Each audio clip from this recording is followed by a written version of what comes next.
The Texas sun bled over the plains, casting skeletal shadows as Sophia begged for a day's wage. But Bryce Montgomery didn't want a maid. He stared her dead in the eye. "I don't need a hand," he growled. "Marry me before the sun hits that ridge, or keep walking." In the late summer of 1883, the Texas frontier was an unforgiving crucible that broke strong men and swallowed the weak without a trace. Sophia Higgins was determined not to be swallowed. Her boots were worn through to the soles, the blistered flesh of her heels wrapped in bloody strips of a torn petticoat. For 3 days she had followed the winding, sun-baked trail of the Concho River, fleeing the shadow of Elias T. Farnsworth. Farnsworth was a ruthless creditor in Abilene who had foreclosed on her late father's mercantile and demanded Sophia's hand and her absolute submission as payment for the lingering debt. When she refused, his men had come for her in the dead of night. She had escaped with nothing but the clothes on her back and a stolen silver pocket watch. Starving, dehydrated, and trembling with exhaustion, Sophia stumbled up to the sprawling wooden gates of the Ironwood Ranch. It was a massive spread dominating the western valley, known throughout the territory as the property of Bryce Montgomery. Bryce was a man the local gossips whispered about with a mixture of fear and reverence. He wasn't a gentleman rancher. He was a hardened, solitary cattleman who had built his herd with blood and calluses, surviving Comanche raids and brutal winters alike. Sophia found him in the breaking pen, a cigarette clamped between his teeth as he wrestled a terrifyingly massive roan stallion into submission. Bryce was a mountain of a man, his shirt soaked with sweat, dirt caked into the deep lines of his face. He moved with a brutal efficiency, finally getting the halter on the beast and tying it to a heavy post. Sophia clutched the wooden fence, her knuckles wide. "Mr. Montgomery," she called out, her voice raspy, cracking like dry parchment. Bryce turned, his pale blue eyes narrowing beneath the brim of his dusty Stetson. He took in her ragged dress, the bruises blooming along her jawline, and the sheer desperation vibrating in her small frame. He didn't say a word, just pulled a canteen from the fence post and tossed it to her. She caught it clumsily and drank, the water spilling down her chin, a temporary salvation. "I need work," Sophia gasped, wiping her mouth with the back of a filthy hand. "I can cook. I can mend clothes, scrub floors, muck out the stables. I don't need much. Just a corner in the barn to sleep and whatever scraps you can spare from your table. I work hard. Please." Bryce walked slowly toward the fence, leaning against the heavy timber. He pulled a folded, crumpled telegram from his vest pocket, staring at it for a long moment before looking back at her. "I ain't running a charity, girl," Bryce said, his voice a low, gravelly rumble that seemed to vibrate in her chest. "And my ranch hands handle their own mending. I don't need a cook, and I certainly don't need a maid." Sophia's heart plummeted into her stomach. The edges of her vision darkened. If he turned her away, she would die out here on the plains, or worse, Farnsworth's trackers would find her by nightfall. "Mr. Montgomery, I'm begging you. I have nowhere else to go. I will do anything." The word hung in the stifling afternoon air. Anything. Bryce's eyes locked onto hers, cold and calculating. He didn't see a helpless woman.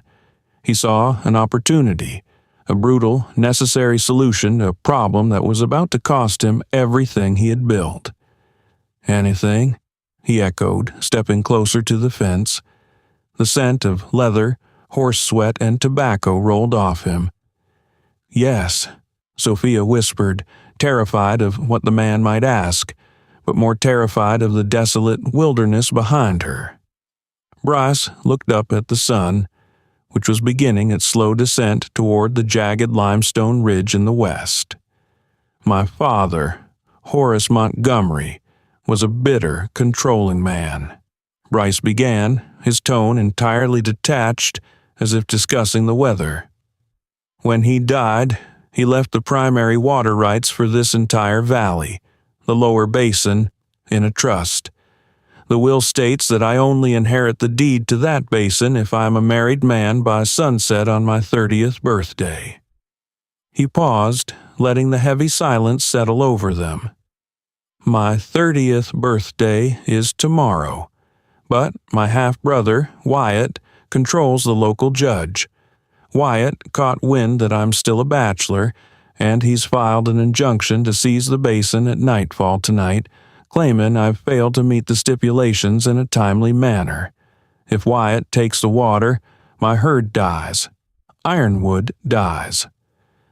Sophia stared at him, her exhausted brain struggling to process the legalities of water rights and family feuds. What does this have to do with me scrubbing your floors? I told you, Bryce said, his jaw clenching. I don't need a hand. I need a wife. Marry me before the sun hits that ridge, or keep walking. Sophia physically recoiled as if he had struck her. Marry you?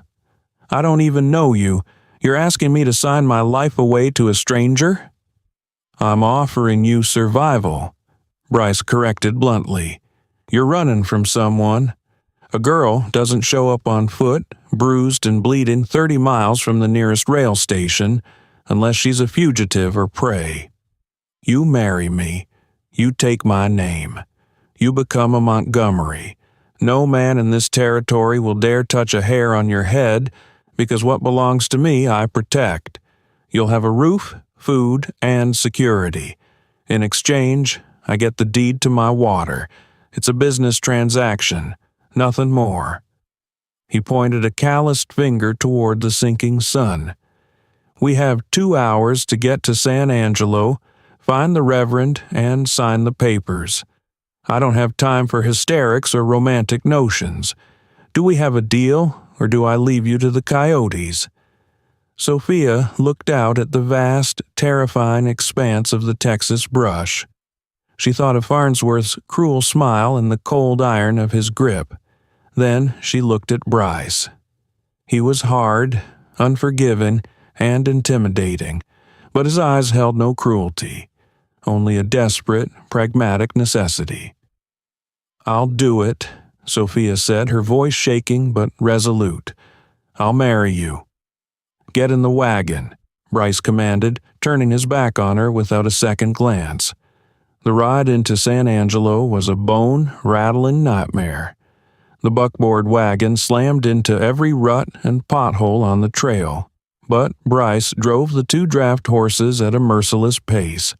Sophia clung to the wooden seat, the wind whipping her tangled hair across her face. Neither of them spoke.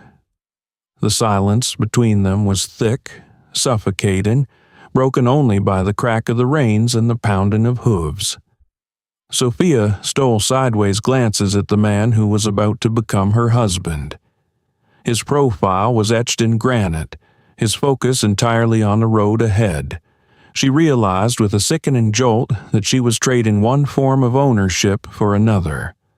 Farnsworth had wanted to own her as a prize. Bryce Montgomery was buying her as a legal loophole. Yet, as she touched the torn fabric of her dress, she knew she had made the only choice that kept her breathing. San Angelo was a chaotic frontier boomtown, swirling with red dust, drunken cowboys, and the constant discordant piano music bleeding from the saloons. Bryce hauled back on the reins in front of a modest, whitewashed building with a wooden cross nailed above the door. He didn't wait to help her down. He simply vaulted from the wagon, tied the horses, and marched up the steps. Sophia scrambled down, wincing as her blistered feet hit the hard-packed earth, and hurried after him. Inside, the church was dim and smelled of old paper and pine oil. Reverend Thomas H. Rucker, An older man with the spectacles perched precariously on his nose looked up from his Bible as the doors banged open. "Bryce," Reverend Rucker said, his tone carrying a heavy note of disapproval, "I heard you might try something foolish today." "I need a marriage certificate, Reverend. Right now," Bryce demanded, slapping a heavy $20 gold eagle onto the wooden pulpit. "And I need it filed and witnessed before the sun goes down." Reverend Rucker looked from the gold coin to Bryce, and then his gaze shifted to Sophia. His eyes widened at her disheveled state. "Bryce, what is the meaning of this? Who is this young woman? She looks half-starved. I will not be party to a forced—" "I am here of my own free will," Sophia interrupted, her voice surprisingly steady. She stepped up beside Bryce, lifting her chin. "My name is Sophia Higgins, and I wish to marry Mr. Montgomery." The Reverend frowned deeply, looking between the two of them. "Marriage is a sacred covenant before God, Bryce.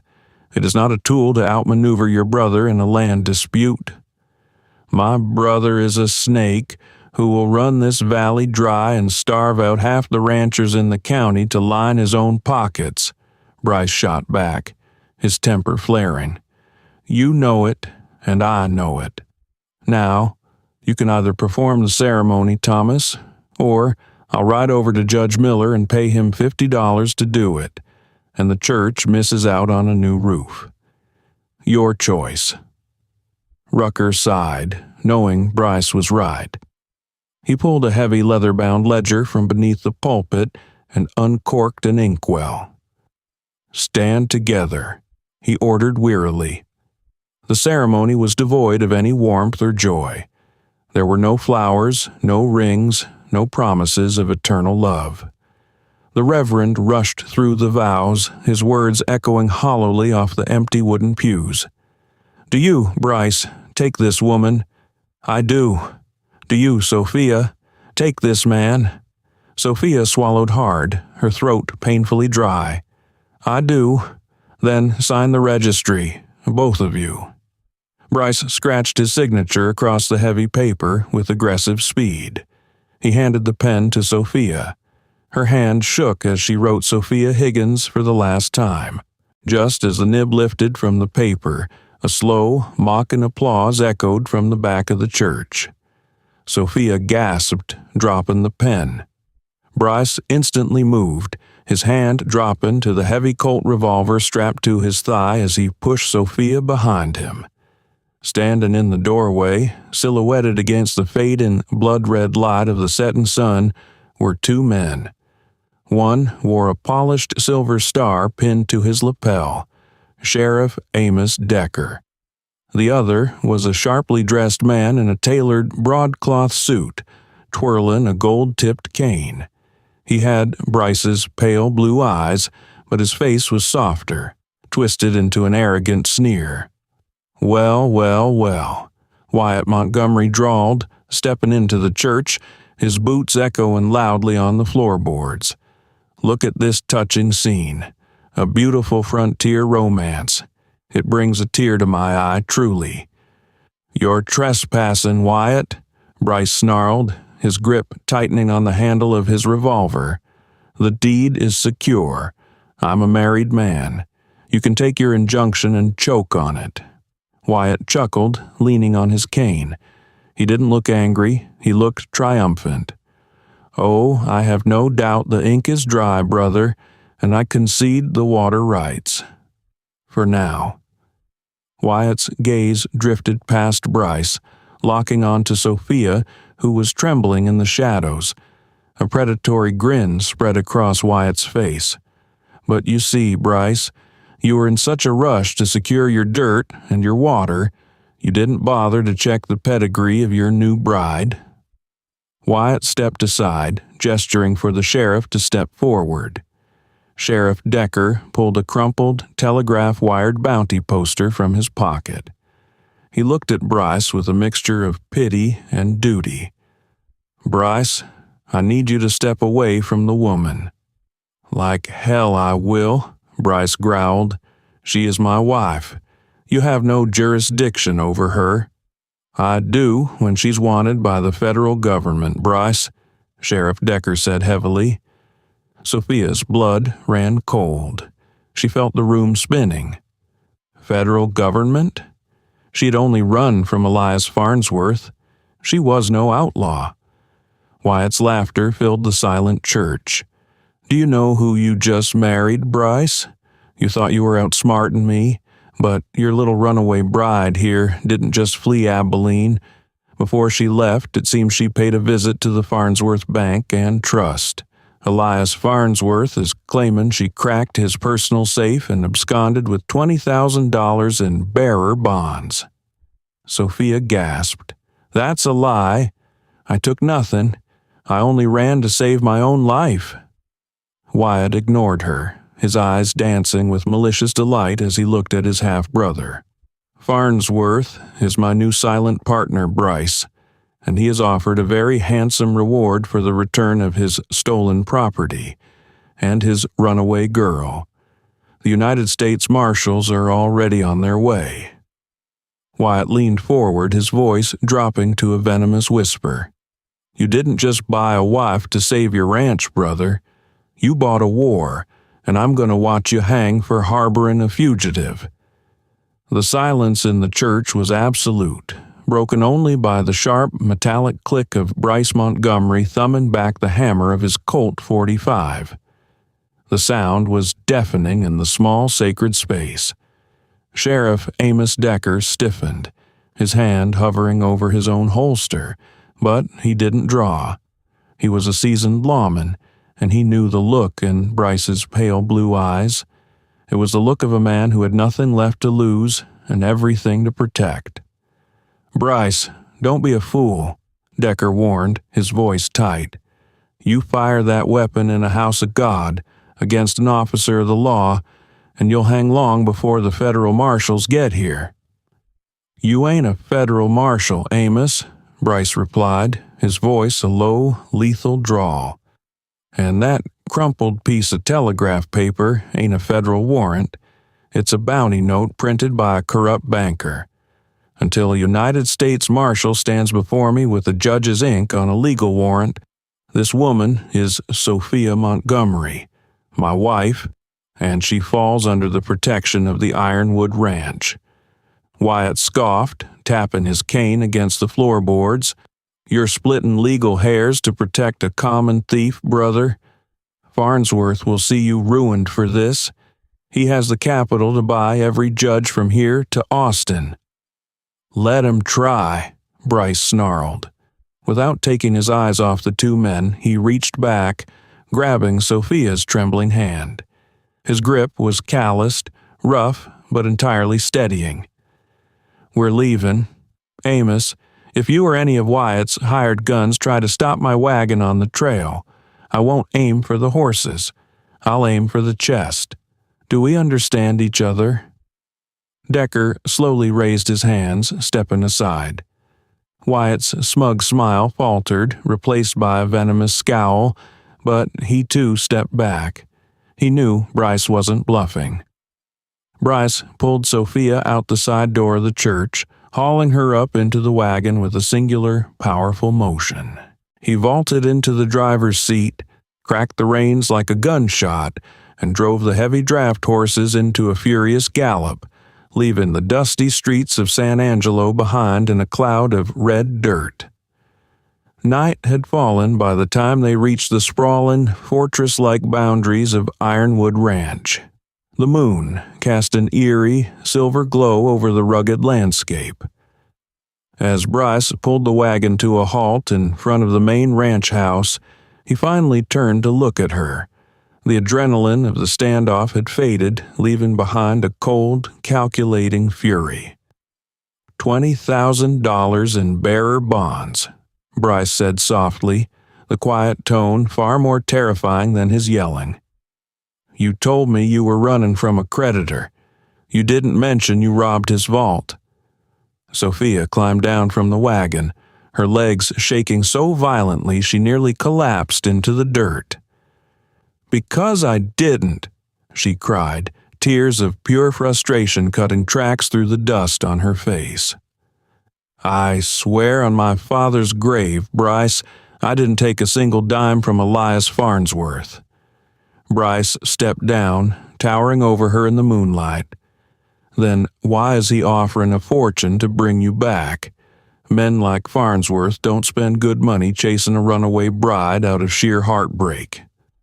Sophia took a shuddering breath. Because I didn't take his money. I took his insurance. She reached her hand deep into the torn bodice of her dress, her fingers trembling as she retrieved a small, unassuming object wrapped in a piece of oiled canvas. She handed it to Bryce. He unwrapped it beneath the glow of the porch lantern. It was a black, leather-bound ledger.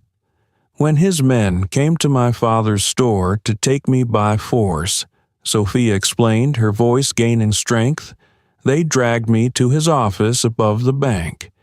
He told me I belonged to him now. He had his safe open, gloating about how he owned half the town. When he turned his back to pour a drink, I grabbed a heavy iron paperweight and struck him.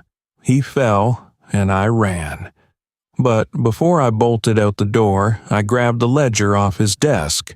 I thought I could use it to blackmail him into leaving me alone.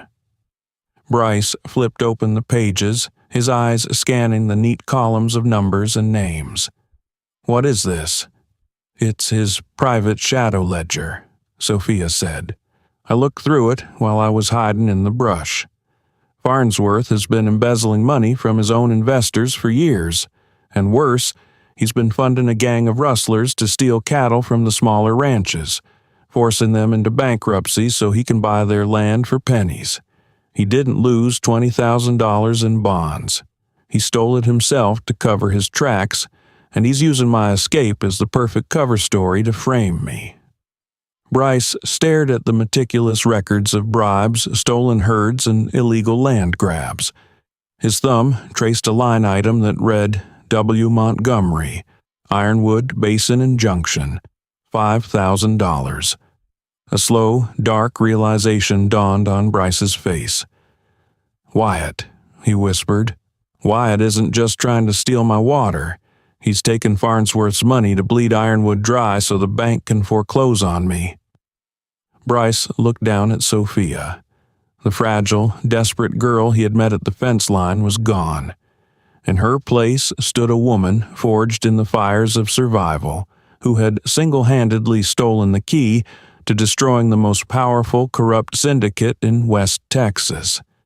You didn't just bring me a water deed, Sophia, Bryce said, a fierce, almost admiring smile touching the corners of his mouth. You brought me the rope to hang them both. But they won't let us use it, Sophia warned, glancing nervously at the dark horizon. Farnsworth knows I have it.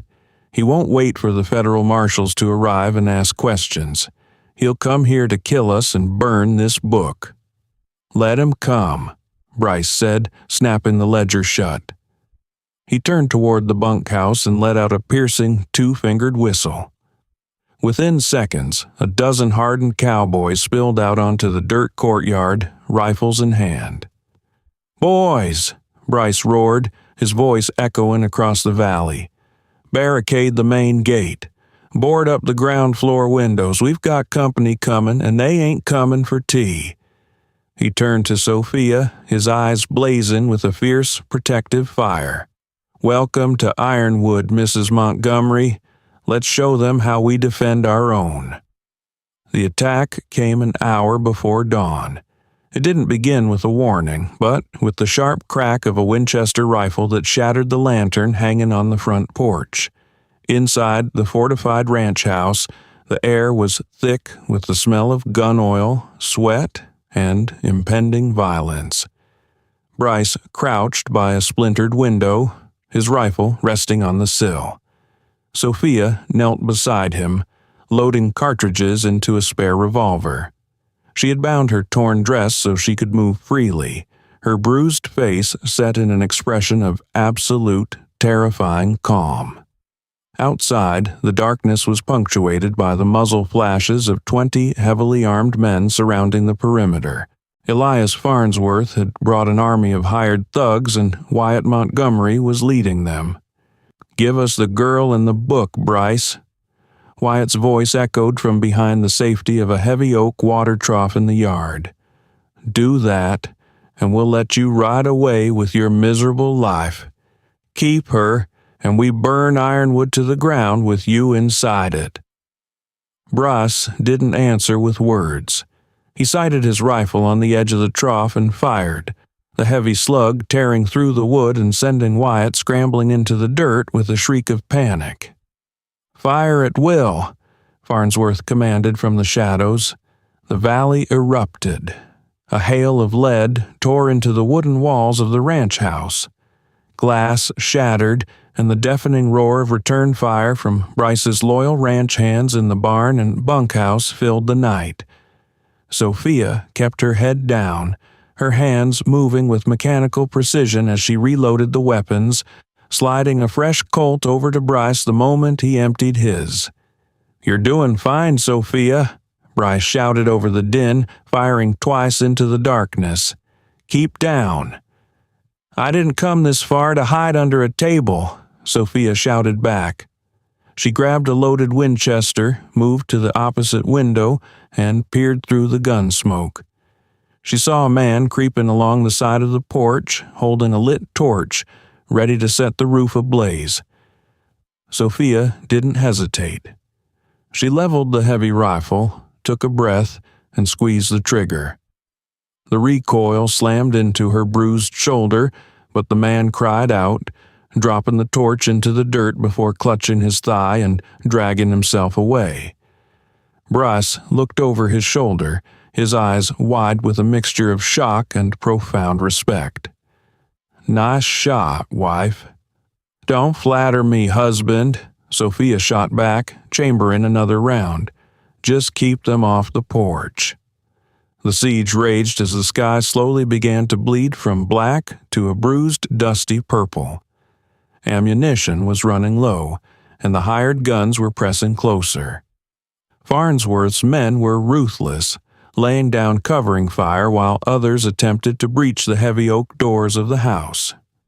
Suddenly, the deep, resonant blast of a steam whistle echoed through the valley, followed by the thunderous drumming of dozens of horses cresting the eastern ridge. Sophia strained to look through the smoke. Emerging from the rising sun was a column of riders. At the front was a man holding a guidon flag, and a gold star gleaming on his chest. It was United States Marshal Josiah Wade, leading a detachment of federal deputies. Panic rippled through Farnsworth's ranks. Hired thugs dropped their weapons, diving into the brush to escape the incoming federal cavalry. Wyatt Montgomery tried to mount his horse and flee, but a warning shot from a deputy's rifle sent his horse rearing, throwing Wyatt violently into the dust where he lay groaning, his tailored suit ruined. Elias Farnsworth, however, was a cornered rat. Seeing his empire collapsing, he drew his pearl-handled revolver and sprinted directly toward the front porch of the ranch house, aiming straight for the window where Sophia stood. "If I go down, you die with me, you little thief!" Farnsworth screamed. "No!" Bryce roared. He threw himself across the room, tackling Sophia to the floor just as Farnsworth fired. The bullet shattered the wooden frame where Sophia's head had been a fraction of a second earlier. Bryce rolled, bringing his Colt up in a fluid, deadly arc. He fired once. The bullet struck Farnsworth squarely in the shoulder, spinning the corrupt banker around and dropping him to the porch planks in a heap of agony. Silence fell over Ironwood Ranch, save for the groans of the wounded and the heavy breathing of the survivors. Marshal Josiah Wade dismounted, his boots crunching on the glass-strewn porch. He stepped over a bleeding, defeated Farnsworth and kicked the pearl-handled gun away. He looked through the shattered doorway at Bryce, who was slowly pulling Sophia to her feet.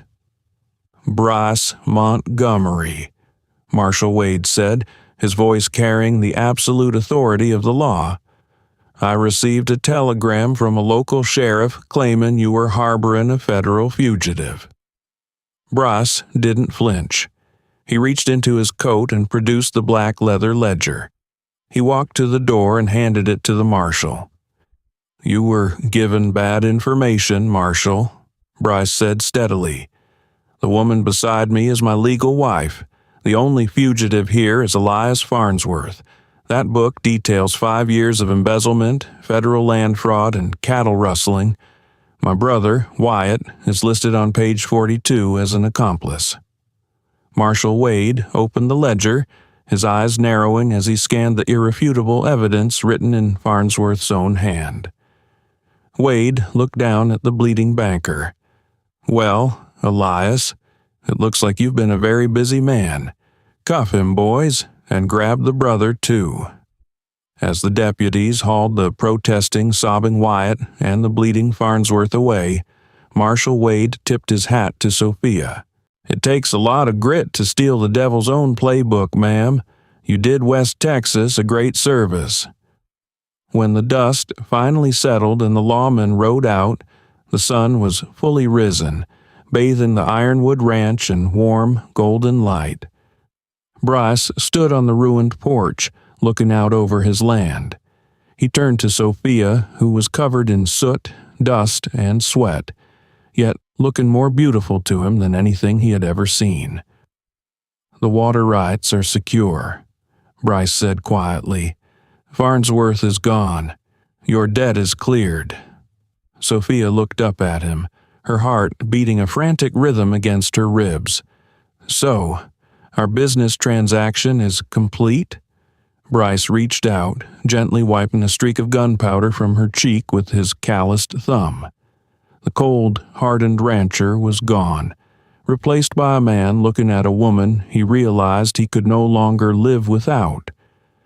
"The transaction is over, Sophia," Bryce murmured, his voice thick with emotion. "But the marriage has only just begun. If you'll still have me." Sophia smiled, leaning into his touch, feeling the absolute safety she had so desperately sought. "I'm a Montgomery now, Bryce, and what belongs to me, I protect." The deal, struck in the shadows of desperation, became the foundation of a West Texas legend. Bryce and Sophia Montgomery didn't just save the Ironwood Ranch. They built an empire forged in mutual survival and profound respect.